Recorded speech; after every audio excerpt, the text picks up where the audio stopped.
Chapter 6. Jack Pumpkinhead's Ride to the Emerald City. At daybreak, Tip was awakened by the Pumpkinhead. He rubbed the sleep from his eyes, bathed in a little brook, and then ate a portion of his bread and cheese. Having thus prepared for a new day, the boy said, "Let us start at once. 9 miles is quite a distance, but we ought to reach the Emerald City by noon if no accidents happen." So the Pumpkinhead was again perched upon the back of the sawhorse, and the journey was resumed. Tip noticed that the purple tint of the grass and the trees had now faded to a dull lavender, and before long this lavender appeared to take on a greenish tint that gradually brightened as they drew near to the great city where the Scarecrow ruled. The little party had traveled but a short 2 miles upon their way when the road of yellow brick was parted by a broad and swift river. Tip was puzzled how to cross over, but after a time he discovered a man in a ferry boat approaching from the other side of the stream. When the man reached the bank, Tip asked, "Will you row us to the other side?" "Yes, if you have money," returned the ferryman, whose face looked cross and disagreeable. "But I have no money." "None at all?" inquired the man. "None at all," answered the boy. "Then I'll not break my back rowing you over," said the ferryman decidedly. "What a nice man," remarked the Pumpkinhead smilingly. The ferryman stared at him, but made no reply. Tip was trying to think, for it was a great disappointment to him to find his journey so suddenly brought to an end. "I must certainly get to the Emerald City," he said to the boatman, "but how can I cross the river if you don't take me?" The man laughed, and it was not a nice laugh. "That wooden horse will float," said he, "and you can ride him across. As for the pumpkin-headed loon who accompanies you, let him sink or swim. It won't matter greatly which." "Don't worry about me," said Jack, smiling pleasantly upon the crabbed ferryman. "I'm sure I ought to float beautifully." Tip thought the experiment was worth making, and the sawhorse, who did not know what danger meant, offered no objections whatever. So the boy led it down into the water and climbed upon its back. Jack also waded in up to his knees and grasped the tail of the horse so that he might keep his pumpkin head above the water. "Now," said Tip, instructing the sawhorse, "if you wiggle your legs, you'll probably swim, and if you swim, we shall probably reach the other side." The sawhorse at once began to wiggle its legs, which acted as oars and moved the adventurers slowly across the river to the opposite side. So successful was the trip that presently they were climbing, wet and dripping, up the grassy bank. Tip's trouser legs and shoes were thoroughly soaked, but the sawhorse had floated so perfectly that from his knees up the boy was entirely dry. As for the Pumpkinhead, every stitch of his gorgeous clothing dripped with water. "The sun will soon dry us," said Tip, "and anyhow, we are now safely across in spite of the ferryman and can continue our journey." "I didn't mind swimming at all," remarked the horse. "Nor did I," added Jack. They soon regained the road of the yellow brick, which proved to be a continuation of the road they had left on the other side, and then Tip once more mounted the Pumpkinhead upon the back of the sawhorse. "If you ride fast," said he, "the wind will help you to dry your clothing. I will hold on to the horse's tail and run after you. In this way, we will all become dry in a very short time." "Then the horse must step lively," said Jack. "I'll do my best," returned the sawhorse cheerfully. Tip grasped the end of the branch that served as the tail to the sawhorse and called loudly, "Get up!" The horse started at a good pace, and Tip followed behind. Then he decided they could go faster, so he shouted, "Trot!"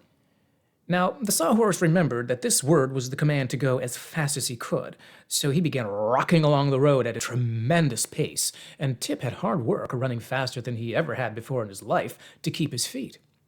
Soon he was out of breath, and although he wanted to call "Whoa" to the horse, he found he couldn't get the word out of his throat.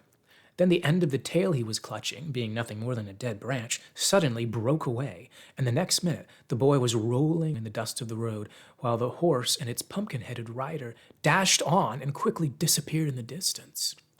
By the time Tip had picked himself up and cleared the dust from his throat so that he could say, "Whoa!" there was no further need of saying it, for the horse was long since out of sight. So he did the only sensible thing he could do. He sat down and took a good rest, and afterwards began walking along the road. "Sometime I will surely overtake them," he reflected, "for the road will end at the gates of the Emerald City, and they can go no further than that." Meantime, Jack was holding fast to that post, and the sawhorse was tearing along the road like a racer. Neither of them knew Tip was left behind, for the Pumpkinhead didn't look around, and the sawhorse couldn't. As he rode, Jack noticed that the grass and trees had become a bright emerald green in color, so he guessed that they were nearing the Emerald City even before the tall spires and domes came into sight.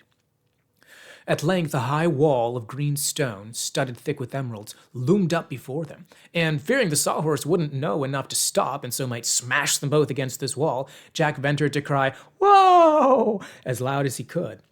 So suddenly did the horse obey that, had it not been for his post, Jack would have been pitched off his head foremost, and his beautiful face would have been ruined.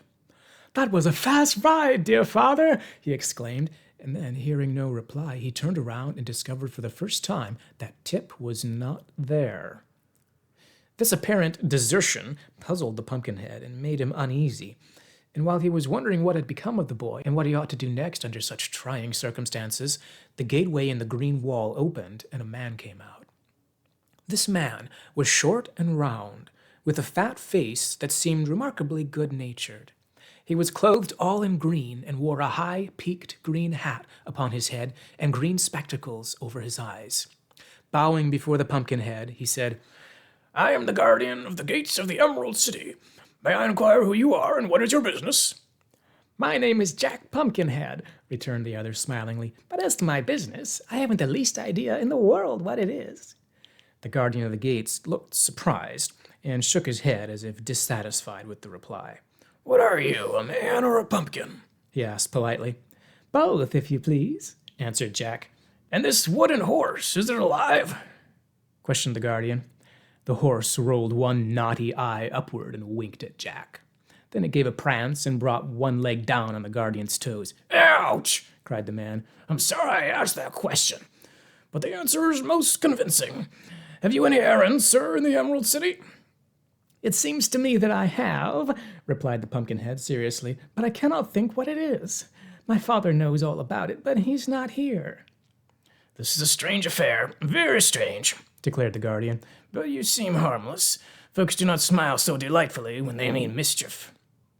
"As for that," said Jack, "I cannot help but smile, for it is carved on my face with a jackknife."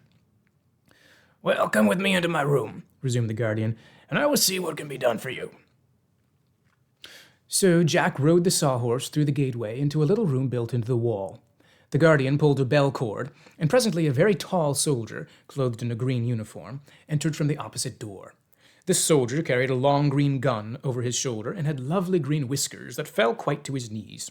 The guardian at once addressed him, saying, "Here is a strange gentleman who doesn't know why he has come to the Emerald City or what he wants. Tell me, what shall we do with him?" The soldier with the green whiskers looked at Jack with much care and curiosity. Finally, he shook his head so positively that little waves rippled down his whiskers, and then he said, "I must take him to His Majesty the Scarecrow." "But what will His Majesty the Scarecrow do with him?" asked the guardian of the gates. "That is His Majesty's business," returned the soldier. "I have troubles enough of my own. All outside troubles must be turned over to His Majesty. So put the spectacles on this fellow, and I'll take him to the royal palace." So the guardian opened a big box of spectacles and tried to fit a pair to Jack's great round eyes. "I haven't a pair in stock that will really cover those eyes up," said the little man with a sigh, "and your head is so big that I shall be obliged to tie the spectacles on."